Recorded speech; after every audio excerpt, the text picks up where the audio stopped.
come on in. I got my tea.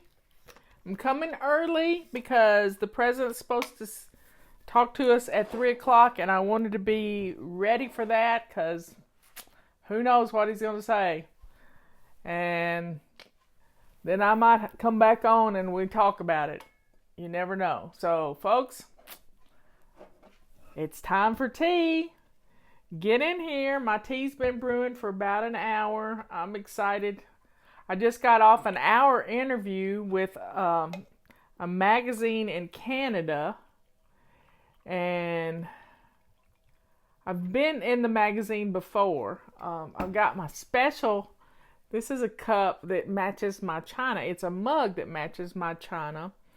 I have a Lenox china, but these mugs I got at the outlet store, there was a problem with them, but they make good for everyday tea.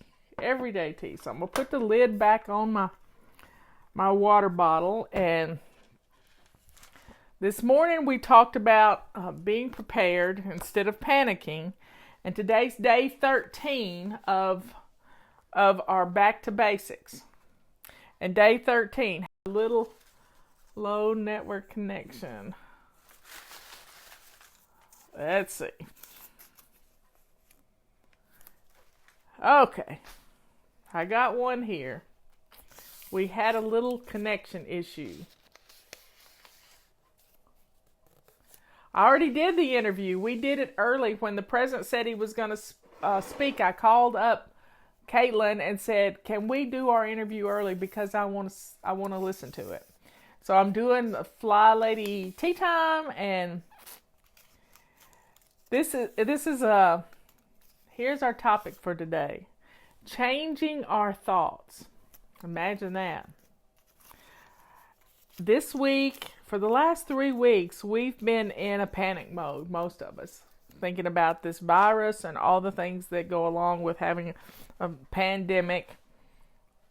But if you're prepared, and I was talking with this reporter, and I said, she's from Canada, and I said to her name's Caitlin, and I said, "Caitlin, you're ready for snowstorms, aren't you?" And she said, "Yeah, we're always ready for a snowstorm." I said, "I'm always ready for a snowstorm." So I am thinking about this pandemic as being ready for a snowstorm. I'm changing the way I'm thinking about it.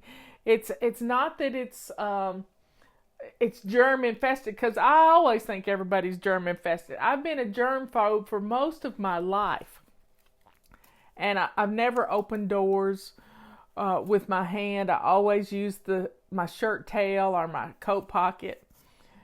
We just have to look at things a little differently sometimes. And so I am in the process of not looking at this as a quarantine of any kind.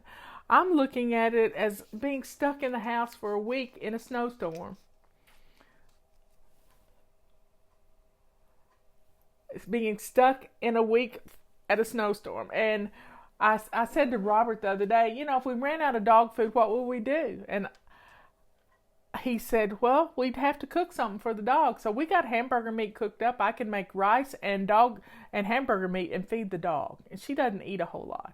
But we got plenty of dog food stored up because you never know when we're going to have a snowstorm, and we're always prepared for a snowstorm. We're always prepared for a flood too.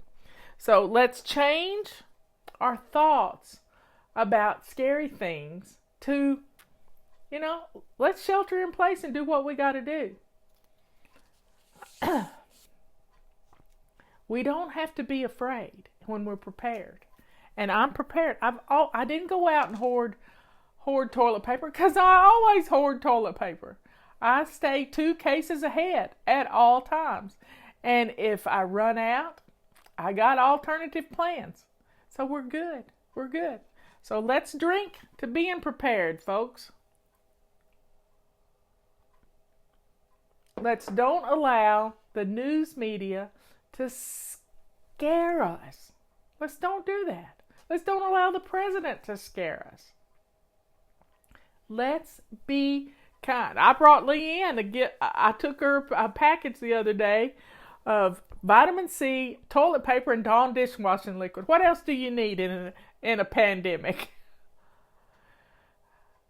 So, folks, let's change our thoughts. Let's let go of this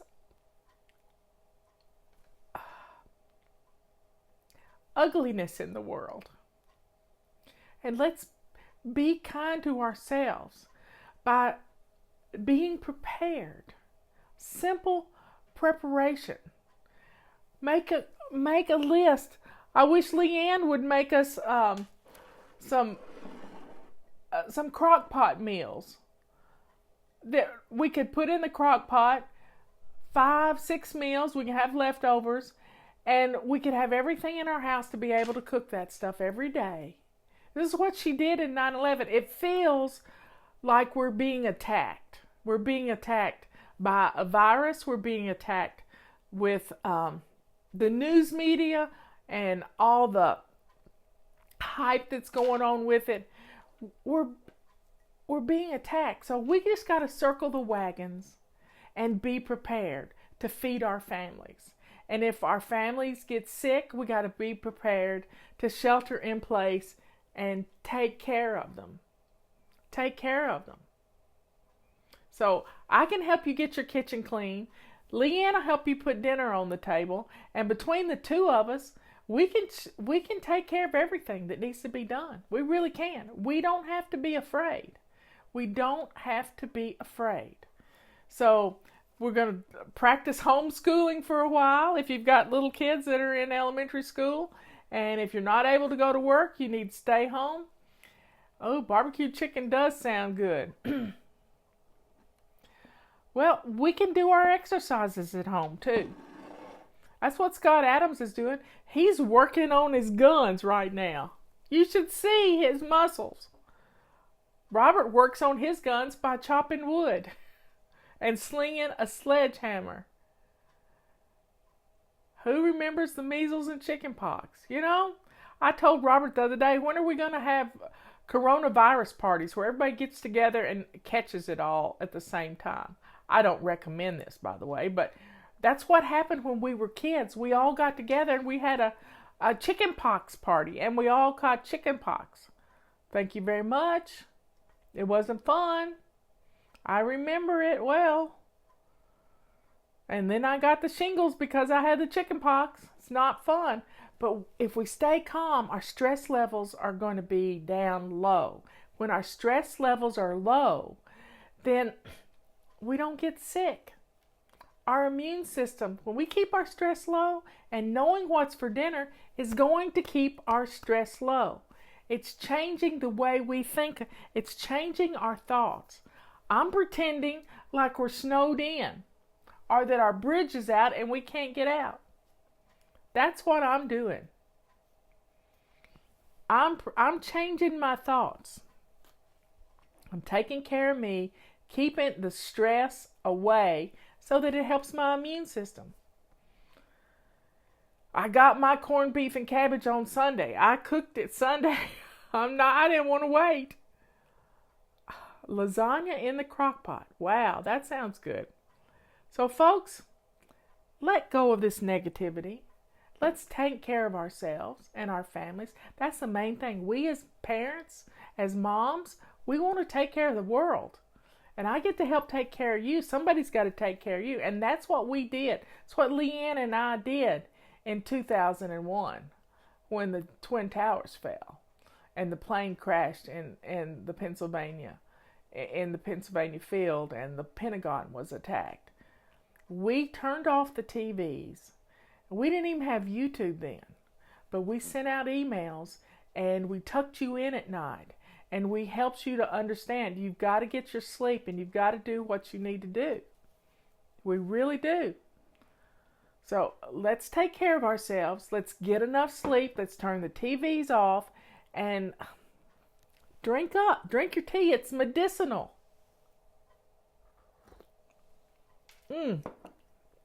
That is so good. That is so good. Somebody said something about a ventilator. I don't know what a ventilator kind of kid on a ventilator has. Stay calm, wash hands, and enjoy. Oh, I don't know what a ventilator does. I guess I've got to look it up. Don't know. Anyway, praying for her. Let's wash our hands. Wash our hands, y'all. Wash our hands. When we come in from the grocery store, when you get in the car, put hand sanitizer on immediately. Immediately. And wipe down your car and your steering wheel and your faucets and your doorknobs. Let's take care of things. And even a Flybaby taught us how to make hand sanitizers out of pink rags with alcohol. Now my alcohol was a little bit too strong, so I needed to add an ounce of water to it, 2 ounces. But sanitizing rags. Well, I don't know if the germs are on the floor, but you get a pair of shoes you only wear in your house, y'all. Get a pair of shoes you only wear in your house because you don't want to have to go to the ER with a broken foot or a busted head because you fell, because you didn't have your shoes on. So, folks, y'all take care of yourself. I love you all. And I'll be back on here tomorrow morning at 11 o'clock and maybe later this afternoon if we find out what's going to be said on TV, if it's something crazy. Anyway, I love you all. Be prepared, folks. Know what's for dinner. And have the food in your house. I can make probably a month's full of meals out of stuff I have in my house. Yep. And get plenty of sleep. Get plenty of sleep. I love the 3 o'clock prayer time, by the way. I've done that before. At 3 o'clock I had an alarm. That's before I did tea time. See you later. Bye.